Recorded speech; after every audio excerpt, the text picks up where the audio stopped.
In today's video, I'm going to teach you how to duplicate in Figma.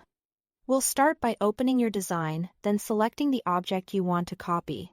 Duplicating in Figma is fast and flexible, and knowing the right approach can save you a lot of time while keeping your layers tidy. First, the Smart Duplicate shortcut. On Mac, press Command-D, on Windows, press Ctrl-D. This instantly creates a copy of the selected layer or object. If you move that first copy, say, drag it a set number of pixels to the side. Pressing the shortcut again repeats the same movement and spacing, building a clean, evenly spaced sequence. It's perfect for things like rows of cards, lists, or icon grids. The key is to make that first move deliberate, exactly how you want the pattern to continue. Then keep pressing the shortcut to extend the sequence with consistent spacing. Next, the quick drag method.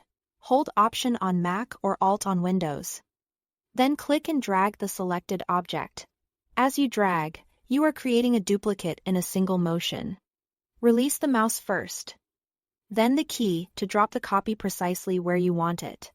This feels natural when you are arranging elements visually, and it's great for trying small variations without interrupting your flow.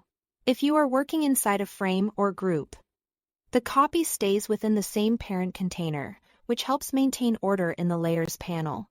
If you need an exact overlap, use Copy and Paste in place. Press Command-C on Mac or Ctrl-C on Windows to copy. Then Command-V or Ctrl-V to paste. Figma places the duplicate directly on top of the original. Pixel perfect. This is especially useful when you plan to change a fill, add an effect, or nudge the new layer slightly while preserving alignment. Finally, duplicating entire files. In your project, find the file name.